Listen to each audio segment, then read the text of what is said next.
The Ancient City, Book 3, Chapter 2, New Religious Beliefs. 1. The Gods of Physical Nature. Before passing from the formation of tribes to the establishment of cities, we must mention an important element in the intellectual life of those ancient peoples.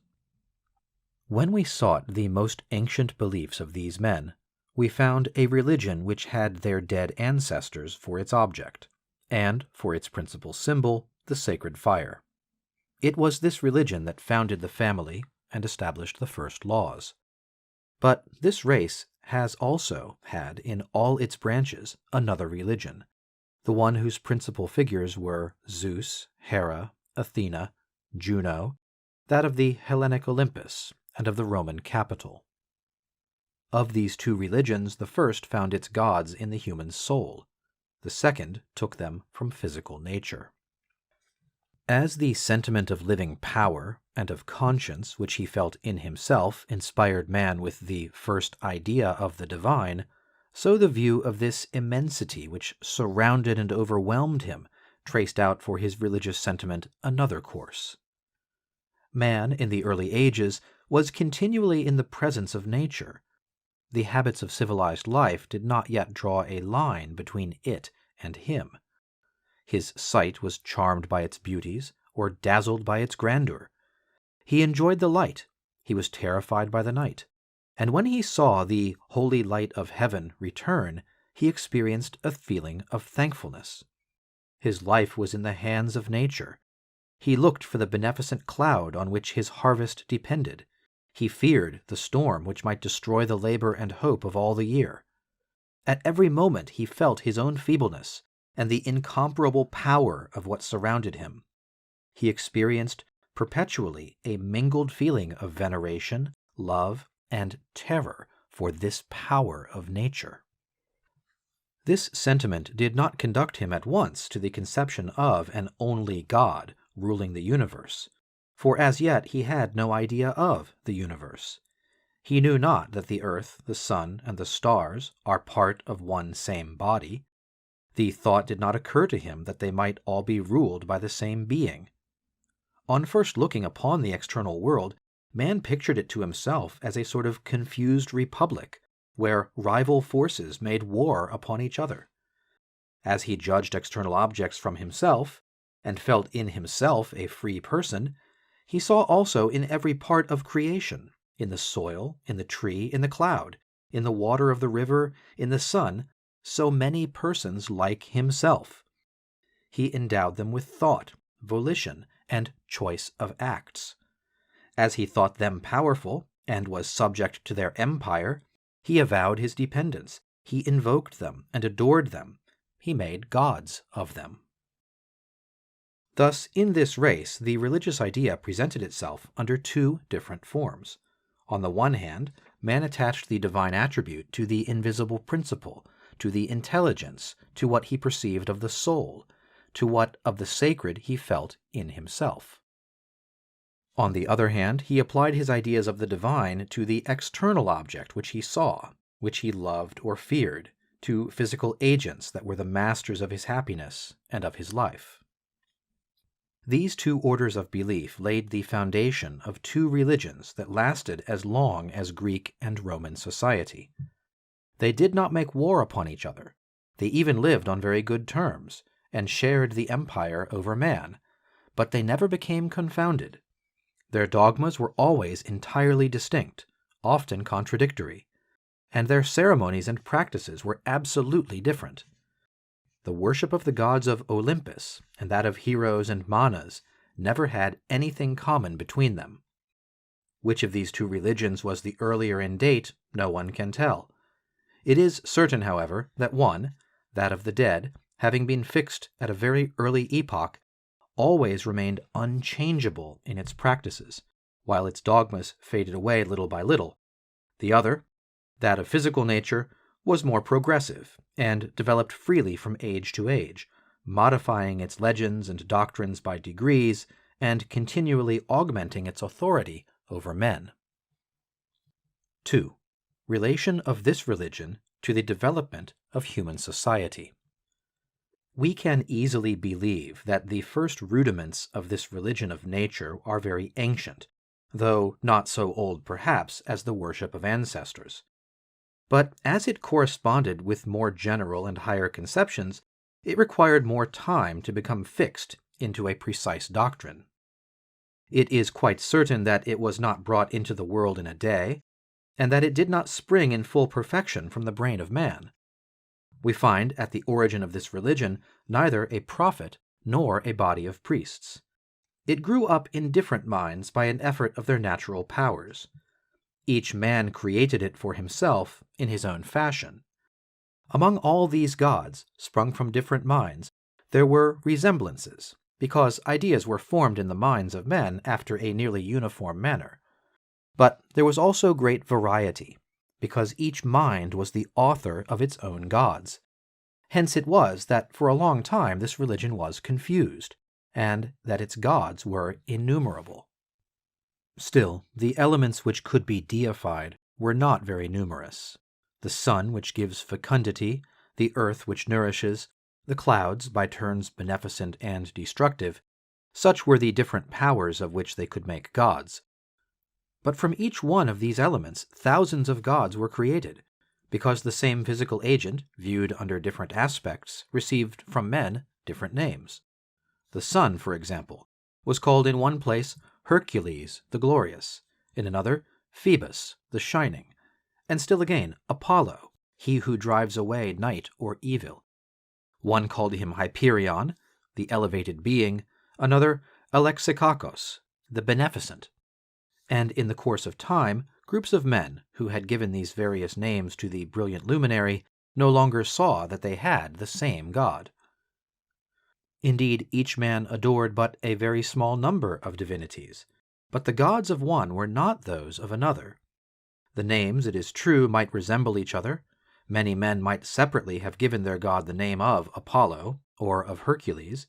These words belonged to the common language and were merely adjectives, and designated the divine being by one or another of his most prominent attributes. But under this same name, the different groups of men could not believe that there was but one God. They counted thousands of different Jupiters. They had a multitude of Minervas, Dianas, and Junos, who resembled each other very little. Each of these conceptions was formed by the free operation of each mind, and being in some sort its property, it happened that these gods were, for a long time, independent of each other, and that each one of them had his particular legend and his worship. As the first appearance of these beliefs was at a time when men still lived under family government, these new gods had at first, like the demons, the heroes, and the Laras, the character of domestic divinities.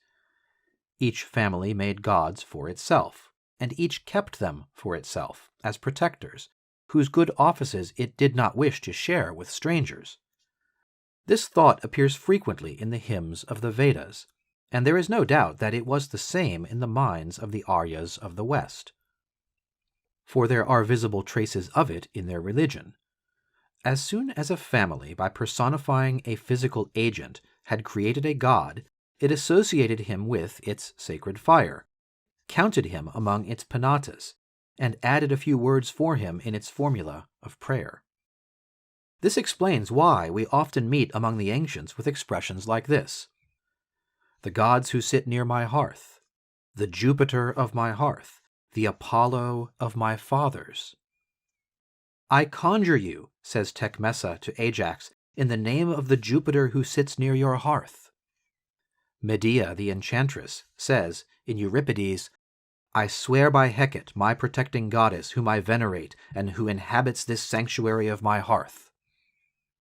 When Virgil describes what is oldest in the religion of Rome, he shows Hercules associated with the sacred fire of Evander, and adored by him as a domestic divinity. Hence came those thousands of forms of local worship, among which no unity could ever be established. Hence those contests of the gods, of which polytheism is full, and which represent struggles of families, cantons, or villages.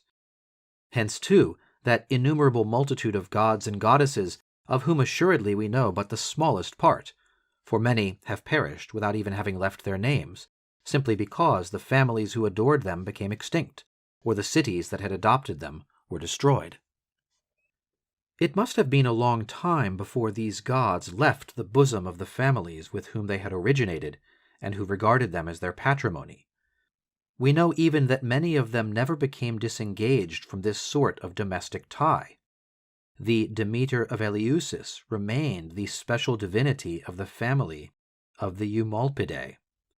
The Athena of the Acropolis of Athens belonged to the family of the Butidae. The Potaiti of Rome had a Hercules, and the Nautai a Minerva. It appears highly probable that the worship of Venus was for a long time limited to the family of the Julii, and that this goddess had no public worship at Rome. It happened in the course of time, the divinity of a family having acquired a great prestige over the imaginations of men, and appearing powerful in proportion to the prosperity of this family, that a whole city wished to adopt him and offer him public worship to obtain his favors. This was the case with the Demeter of the Eumolpidae, the Athena of the Butidae, and the Hercules of the Potaiti. But when a family consented thus to share its god, it retained at least the priesthood. We may remark that the dignity of the priest for each god was during a long time hereditary, and could not go out of a certain family. This is a vestige of a time when the god himself was the property of this family, when he protected it alone, and would be served only by it. We are correct, therefore, in saying that this second religion was at first in unison with the social condition of men. It was cradled in each family, and remained long bounded by this narrow horizon. But it lent itself more easily than the worship of the dead to the future progress of human association. Indeed, the ancestors, heroes, and manas were gods, who by their very nature could be adored only by a very small number of men, and who thus established a perpetual and impassable line of demarcation between families.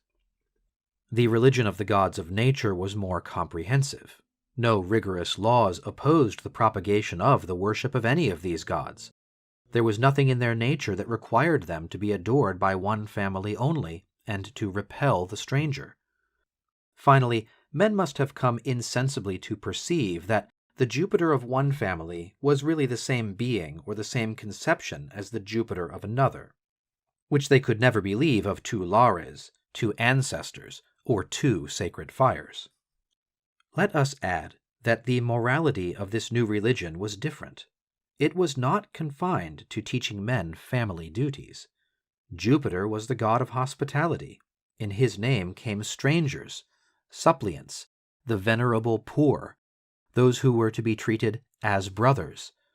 All these gods often assumed human form and appeared among mortals, sometimes indeed to assist in their struggles and to take part in their combats, often also to enjoin concord and to teach them to help each other. As this second religion continued to develop, society must have enlarged. Now, it is quite evident that this religion, feeble at first, afterwards assumed large proportions.